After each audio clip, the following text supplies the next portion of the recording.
Frittata is an egg dish that is first cooked on the stove and then baked in the oven, so it sets up beautifully. It keeps incredibly well, so you can eat it warm out of the oven. You can have it as it's chilled over the afternoon as a quick beautiful lunch with a side salad. You can have it as a leftover with hot sauce out of the fridge tonight at midnight. It goes so well with easy, quick family meals or elevated, lovely brunch spreads. So it kind of does it all. So we're making a spring frittata today, which I think is very open to interpretation. You can highlight whatever spring vegetables are speaking to you. I'm gonna use asparagus, which I think adds a beautiful pop of color. I love the flavor. It holds really nice texture throughout the cooking process. I'm gonna pair it with some leeks. I love their sweet oniony flavor that they bring. And then I had a yellow bell pepper in my fridge and I thought, why not? We could use a little sweet juiciness in this frittata. Obviously it's me, so we're using lots of different herbs. I have parsley here, I have dill, I have marjoram, which is kind of like a slightly more mild oregano. Use fresh oregano if you have that. You could use basil in here, that would be beautiful. You could use tarragon, any soft herb, thyme would go really well here. And then you need your egg base. And it could be as simple as just your eggs whisked together, but I like to really bulk it up with some additional dairy. You can use yogurt, half and half, heavy cream, whole milk. You could use skim milk, but I'm not sure I would. Cheese of any kind, pretty much. A nice, flavorful, but melty, French or Spanish cheese is a lovely mix in here. But I'm gonna use feta because I like how creamy and beautiful and salty it is. And I like that it holds little pops of itself throughout the mix and brings a lot of flavor. So let's make a gorgeous spring frittata. Okay, so the first thing we're gonna do is actually start to saute up our veg. And we're gonna build that base up with our leeks, and also I have some shallots, so I'm gonna use those too. I find when you're making an egg and cheesy mix that you really can't go wrong with an assortment of onions, but you can or onion family items, but you could definitely use just leeks, just shallots, yellow onion, red onion, whatever you have. We have talked about cleaning leeks before. Leeks have a tendency to trap silt and like dirt in their layers. You can basically just split them down the middle like so. I left the root intact down here at the base so that they hold together. And give them a quick rinse. Well, first of all, you should peel off these outer layers that are kind of limp. That's not exciting. But you can see there's like sometimes little bits of dirt that get trapped in these layers through their growing process. This is actually lovely and clean. But go ahead and give them a quick rinse at this point. Yeah, see down there, you can have a little dirt situation. Got to get rid of that. Go ahead and rinse them and then give them a spin, or you can cut them first when they're beautifully held intact like this and then rinse and dry them, which is sort of the preference I have, just because otherwise you got to rinse them and dry them and then try to chop them, and it's a little bit more of a chaotic experience. I am going to use even these slightly darker green upper parts because this is all going to get sauteed and they bring lots of flavor and they will soften up through that saute experience. So you don't need to worry about only using the most tender light green portions of the leek. Gonna get myself a salad spinner and then start to add my leeks in here. Okay, I'm gonna work my way through the rest of these leeks. Meet me at the sink. You see I'm just filling the bowl with some water and giving it a quick toss. And then you just give it a quick toss to release as much water as you can. And we're gonna give this a quick dry. You lose a few tendrils along the way with the chopping before the rinsing, but I'm telling you, it does make your life a little bit easier. Okay. So these are nice and dry now, ready to saute. Let's just chop up our shallots quickly and then we will saute them all together. That's a good number of leeks. I feel like they are gonna wilt down a little bit, but I feel like that might be enough punch of onion. I might only need one shallot. Yeah, I feel like one shallot should be enough. Try it when you're peeling them. Try not to slice through your root here at the base because that is really gonna help you when you're chopping, make sure that the whole thing stays intact. And just makes it much easier to fly right through. Let's get a little olive oil and a little butter melting in a pan. Let's start with like 2 tablespoons of olive oil because we're also gonna use 2 tablespoons of butter. So olive oil is there to make it so that the butter will not burn as quickly because it is a more delicate fat. But the butter is there to give us color, browning, nuttiness, richness, and the wonderful flavor that is butter. Let that butter melt and froth over high heat. Leeks are going in. I can smell the beauty of this mix already happening, and our shallots. You know, most people, smart people, just carry this over. Just take your cutting board to the stove. Much easier. Okay, so I gotta tell you, when it comes to cooking onions, leeks, things of this nature that have some water content to them and tons of flavor to develop, I let them cook first without any salt, so they release that first batch of evaporated water. And then I salt them, and it squeezes even more liquid out, which just concentrates the flavor, makes them extra sweet. Obviously adds a little savory moment too. So the first cook here, I'm not gonna add any salt yet. I'm just gonna give our leeks and our shallot a quick toss to coat in that butter and that olive oil and really start to develop that flavor. While our leeks and shallot are sauteing, we can go ahead and chop up our asparagus.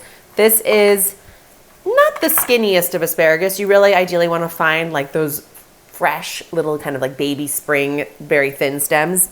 But these are gonna be delicious anyway. Do not chop the sort of top parts so tiny because they're already so delicate, this sort of like floral component of the asparagus. I like to kind of leave them because they're pretty and they're nice little bites, and then there's a variety of textures happening in your frittata. You have some larger pieces of vegetable, maybe not this quite that large, like an inch long.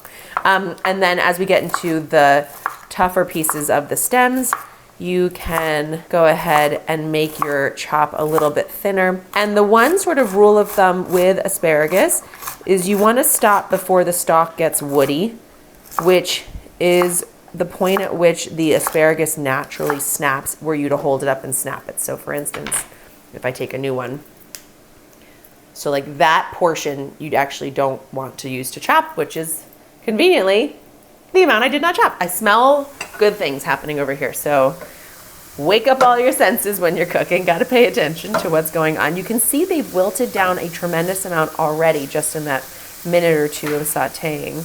All that steam is coming off. At this point, that first bit of water has evaporated. So I'm gonna go in with some kosher salt. Start with half a teaspoon just to begin that saute. You can always add more. You don't want these to be too salty. Let those continue cooking down. If you need a fast frittata, you don't need to wait for these to caramelize. You can add the veggies in now and just make a lovely sauteed vegetable frittata. But if you have time, let the onions cook a little bit longer. Let more of that liquid dissipate, and you will get an even more sweet and nutty and caramelized flavor to your eventual dish. I'm gonna add our chopped asparagus to our lettuce spinner, which is coming in really handy. And we will add that to the onion mix in a second. But first, we can actually work our way through our pepper, and then we will start making our egg mix. If your board is slippery, you wanna just give it a quick dry so that you aren't slipping around. And then just get our pepper going. You just wanna remove these sort of inner ribs. And I'm just gonna put a little dice on the pepper. I kind of just want these to melt into our eggs and be just like a welcome, juicy little pop of sweetness throughout the eventual cooked dish. Pretty small on this chop, actually, in order to get that disappearing act to happen. And these can hang out with our asparagus until we're ready to cook them up. And you guys know, I told you, I just found this in my fridge. This was not an original idea for the recipe. So if you only want to use the asparagus, do that. If you only want to use the leeks and shallots, honestly, nobody's going to complain. You don't need to make this dish any more come. Look at how golden brown little pieces of this mix are getting. So gorgeous. Okay, that is the caramelization we were talking about that we decided to wait patiently for, and I'm so glad we did. And you can see there's still some steam coming off, but it's not a wet mix anymore. You know, before it looked a little bit like it was like there was water in the pan. Not anymore. It's all getting nice and dry. Okay, what I was saying is though, you don't need to make this dish complicated. It really is just meant to be an effortless and easy, but still impressive kitchen move. I also don't want to overwhelm my eggs. I feel like maybe that's enough. Our leeks look great. Let's go ahead and add our asparagus and our peppers in to the mix. Give it a toss. Let's see how much of a mess I can make in my kitchen today. Perfect. This is a lot of vegetables. I might have overdone it a little bit. I was very excited about overloading the vegetable count in our frittata and making enough to feed a crowd. Don't futz with it too much. Carve those little pockets for the steam again. Okay, this has been sauteing for 2 or 3 minutes. I want to give it a quick taste and see how we're working.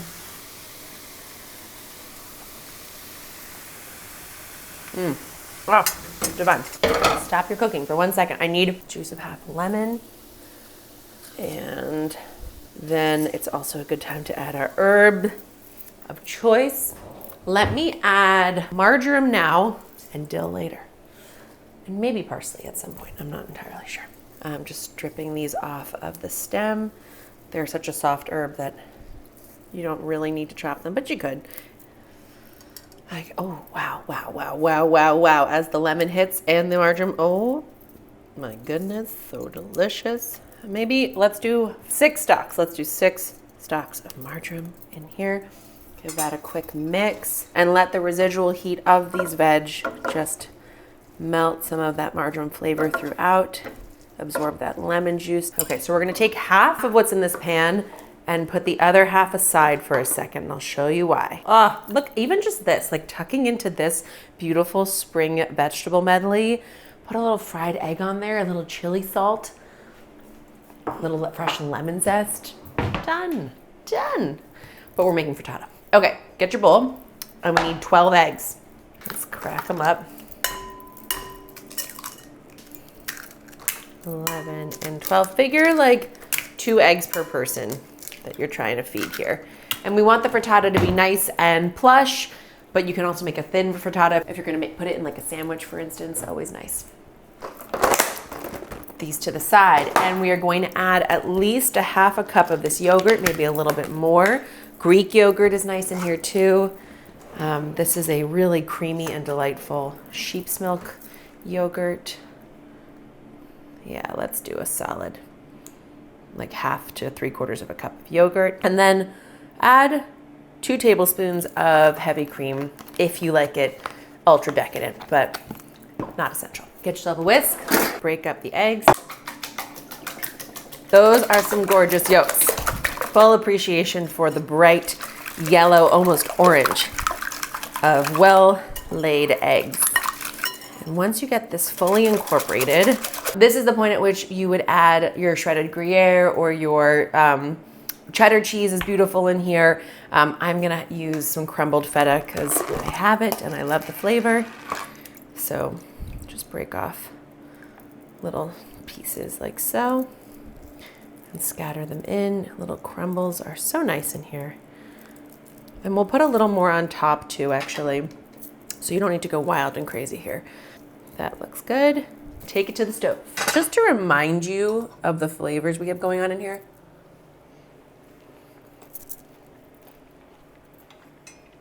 This is an amazing combo. It's a little sweet. It's got plenty of savoriness to it. That tiny hit of lemon just brings like a hint of freshness. Get your heat back over a medium high here. And you remember, I only have half my veg mix in here, and you'll see why. Pour your eggs and feta and cream and yogurt right over top. And then using your wooden spoon, once the base starts to set, we are going to begin moving our eggs around to create these lovely soft curds that begin to form the body of your frittata. And then we will add the rest of the veg once that base has started to set, because you don't want everything just sinking to the bottom. You want a nice scattering of flavor throughout the mix. And if the eggs are too loose, they don't really let that happen. Just giving a once over around the edge, and then I just move it a couple times through the bottom. And now we'll just let it heat up, and then we'll start doing our curd forming. And don't get impatient and try to turn the heat up, because then you'll get dry eggs. Dry frittata is not what we're going for. We want flavorful, rich, full-bodied frittata. Oh, okay, here we go. Now, as I bring my spoon around, see I have that formed egg that I'm lifting and turning off into the rest of the mix? That's what we're hoping for. And as the pan comes back to heat, this will happen a little faster, but looking good. So then as I push and pull down the center, you can see it sort of creates that parting of the seas effect.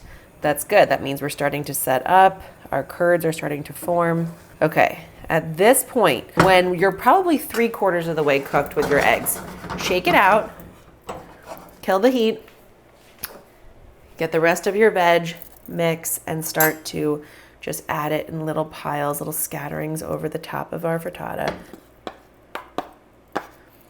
If there feels like there's a lot of veg because you went heavy-handed like I did, you can just kind of push a few into the mix so that you get a nice balance of flavors throughout your frittata. Then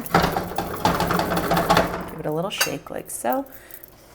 Make sure that nothing is totally sealing it around the sides. We want this to slip out beautifully after it's done baking. I'm going to add a little bit more fresh feta at this point just to the surface.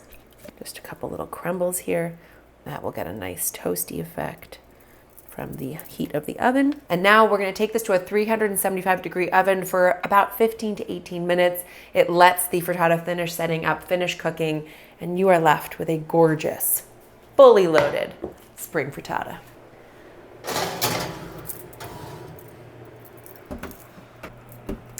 So make sure that you've used a heat-safe pan when you start this process, which I should have told you before, but I'm sure you did. After 15 minutes, I checked on our frittata. It was lovely and set in the middle. You give it a little shake, it should be solid and set in the center of the frittata. The amount of time you'll want it in the oven varies based on how much of the cooking you already did at the stovetop. So that 15-minute mark was perfect for me. I took it out and I raised it up to the top of my oven under the broiler just because I want to get a little color on the feta pieces at the top. And also because I like the drama. I like the drama of the 1 minute where everything could go wrong. If you forget it under this broiler, you know what happens. You know what happens. But it's not going to happen to us today. Today, it's going to be perfect. It smells so good. Oh, yeah. Oh, yes. Do you see what's going on here? First of all, give it a shake. And you can see it's loose and around the edges it moves. That's a good indication. It means that it will hopefully slip out perfectly onto your plate. I did want to give it just that little charred moment for the little dollops of feta cheese and the little poking tendrils of leeks and asparagus, getting that touch of extra flame on top. I love. So at this point, you got to wait literally a minute, maybe 2. Just let it set in the pan for a minute just so you don't turn out. It'll make your life easier when you're trying to slip it out of the pan, just to give it that extra second to set up. We have one issue, which is that pan is walled like this as opposed to like this as it would be in a saute pan. So we're gonna have a slightly more difficult time slipping out of the pan. If you're making a smaller frittata or you had a bigger pan shaped with its edges like this, you will have no issue and you can just slip it right onto the plate.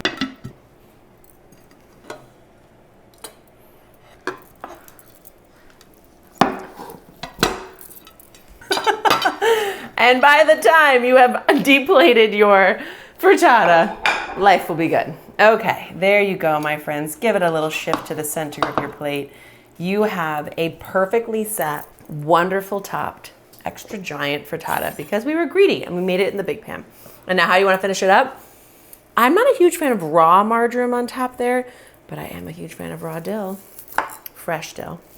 So just take a few little sprigs of your beautiful fresh herb of choice. Basil would be gorgeous here. Anything that goes well with that oregano and marjoram flavor palette is perfect here. Let's get a little bit more feta just to sprinkle on top. I love the coolness to go with the heat of the cooked pieces. Let's get a little finishing hit of olive oil. And because I know we have it, smoked chili salt. Why not? A little sprinkle. And there you have a fabulous spring frittata with feta and herbs and leeks and asparagus.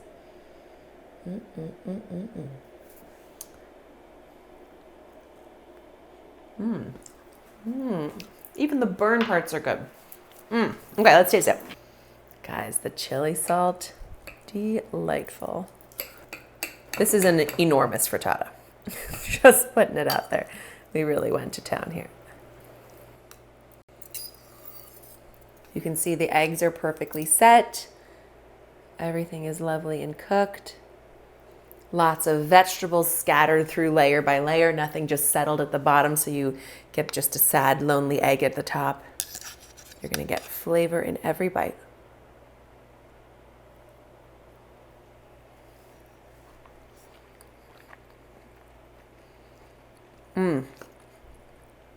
Oh my gosh. We didn't overcook the asparagus in the beginning, so it still has a wonderful bite to it. Really tender. The saltiness of that feta and the creaminess it brings scattered into each slice. And then a few charred moments on top. Hints of marjoram and lemon dancing along. Happy Mother's Day. Enjoy. And welcome to one of your new favorite spring bites.